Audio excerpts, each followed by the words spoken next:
Did you miss me? I'm back. Himalayan salt. You be using that iodized stuff. You're lacking, bro. Big lacking. I'm sorry. If you're anything like me, I've got a bad case of shiny object syndrome in my life where I tend to, Italian. I know y'all gonna want this recipe. Garlic salt. I have a very historical tendency to get excited about something, put all my energy into it, be super hype about it, and then it's just like I lose the hype and I forget about it. And it's frustrating because I don't see things through, right? Like once you kind of hit that plateau, I wouldn't even say resistance, because like a lot of times I'll have the motivation to push through initial resistance and stuff, but it's the plateau of where I don't feel excited about it anymore. I don't feel like it's going somewhere. And this is tough to differentiate from times when you should actually quit something, right? Because there are times, like, you need to learn when to drop something and stop wasting your energy on it if it's not the best place to put your energy. On the contrary, you need to, where are my tongs, bro? Where are my tongs? I found them. On the contrary, you need to be able to stay committed to something even when it's not going well. And when, you're not taking on more than you can realistically take on. Like, you need to know that for yourself and not think that you have a bigger capacity than you do. So yeah, man, the way that I'm trying to go about this these days, for me, I need to zero in. I need to focus my energy. Some people need to try more new things, right? So not everybody's the same. I heard this quote, I forget who said it, but if you have more than 3 priorities, you have none. So that's something running in the back of my head now that has really stuck with me. Whenever I have this new idea for, I should try that out, or this sounds fun, or I get excited about whatever, easily excitable, I need to evaluate, if that's going to take my time and energy away from the 2 or 3 things that I'm really like, this is where I'm putting my energy. Because some things are really low investment. Like these YouTube videos, for instance, I hit record for 15 minutes and then I upload it and I make a little clip to put on, Instagram and stuff. It's not really taking away from like my main focuses in life, but it's something small that I want to do and I want to include in my routine. So I think you can add the little things like that and they'll actually supplement really well the big things and maybe develop you in small ways that will be good for the big things. But I'm not going to be... Okay, here's a good example. My brother has gotten into biking, and my buddy, a close buddy of mine, has gotten into biking. I have a bunch of friends that are into it. They like got a little gang going. So my mind, of course, is like, I should get a bike. That'd be super fun to do with them and just like a different experience. But then, with that quote in the back of my mind, I'm like, okay, am I about to spend, $4,000 or $5,000 on a bike? Am I about to commit 5 hours of a night to just riding around with the boys? As fun as that would be, that's a much bigger investment of time and energy. And that's just a decision you got to make. You got to learn to prioritize the things in your life, right? It's kind of like, when you fry a bug, as kids, you would like try to fry the bugs with the magnifying glass. Maybe you weren't. That's like it was me. I don't know. I think most kids did that at some point. But what it does is like focuses the light into that small beam that is so hot that it'll fry the bug. I think that's how it works with like any ambitions we have or things that we really want to actually see success in for ourselves. We need to focus our energy like we'd focus the sun on that bug in our life to actually fry the bug. Because the bug's chilling out in the normal sun by itself because the sun is so spread out. The energy of the sunlight is so spread out. He's having a nice day. He's getting a little tan in, feeling good.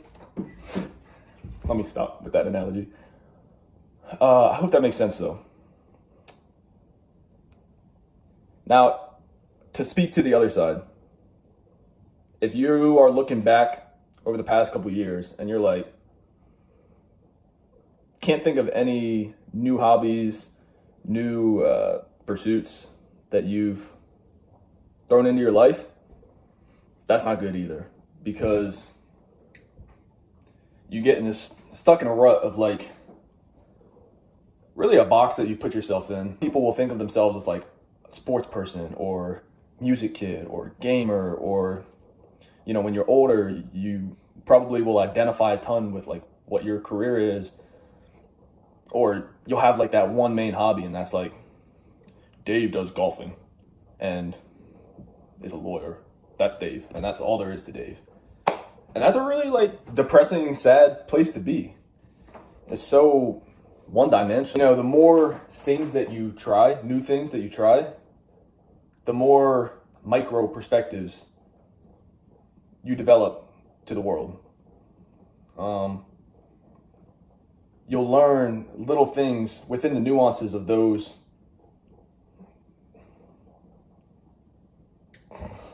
words, bro. Give me words. Pursuits that will affect every other area of your life. So, completely unrelated things. Let me think about this. I was talking to my mom about this, of how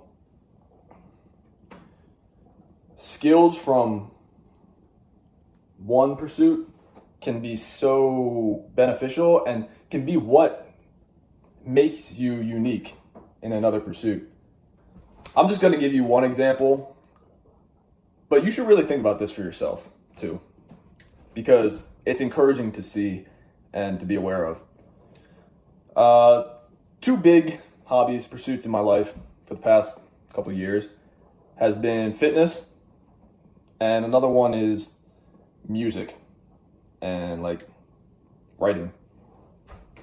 So, for sake of example, I think that my commitment and involvement in fitness and developing my body, developing my strength, all of that, the discipline that takes carries over to my music and my writing in a unique way where, like, even you can see with these videos, I haven't been that great about being consistent with these, but like the fact that I'm aware of that and beat myself up a bit for that, not everybody would feel that way. Some people would make a few videos and be done with it and forget about it and not feel bad about it.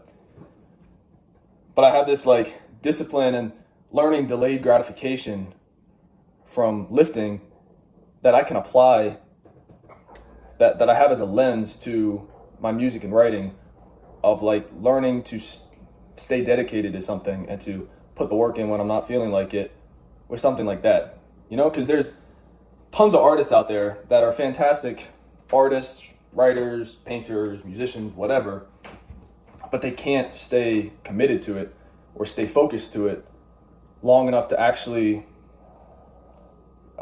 establish themselves in that and like finish. Like finishing a song, for instance, for me, it's really hard to do. It's easy to start a song. It's fun to start a song, but like the last 10% of making a song is really annoying, like just doing the mixing and the tweaking, and it's not fun anymore, you know, but you got to push through that to get it done and for the world to hear it. All right. Fish, rice underneath, greens on top, blackberries, and a little cinnamon apple wee yogurt for dessert. Don't tell me I'm not locked in, bro. Healthy body, healthy mind. That could be a whole video and another stuff. What I did want to do before ending the video is try to like give some guidelines, some practical things you can do after watching this, if you're still watching this, that you know, you will walk away from the video actually changing something and actually doing something, instead of just us ideating about like, oh yeah, that makes sense, or yeah, I should be more like that. Because that's way too easy to do, and way too many people just be watching YouTube videos and then going and living like how they've always lived.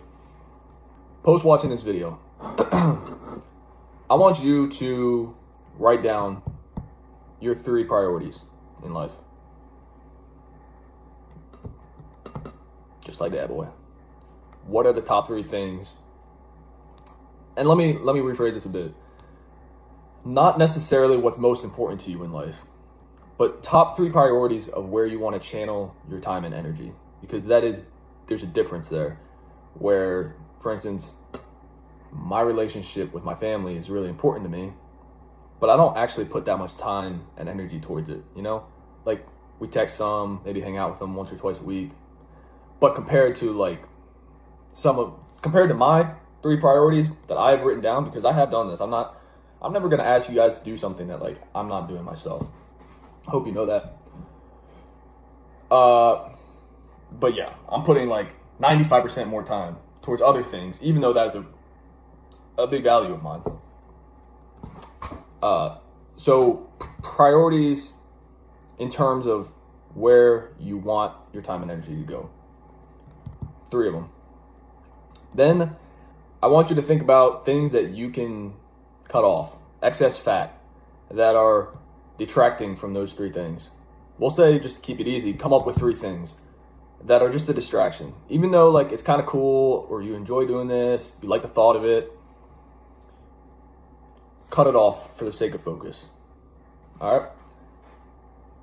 And we'll tag on 3 things that you can put, that you like knowingly can have small commitment to. All right. So if your 3 big things are like 90% of the time and energy that you commit, we'll leave 10% for 3 new things, because it is so crucial to our growth as people to be reinventing ourselves, to be seeing ourselves in a different light, trying new things out. So you got to leave some space for that, and it's worth it for like the 10% cut in focus. So decide what you want those things to be as well. Bada boom, bada bang. I hope this was helpful. I need to like do a little reevaluation too. It was good to verbally process this, and this fish smells yummy. So I'm gonna sign off, boys and girls, and I will see you in the next video.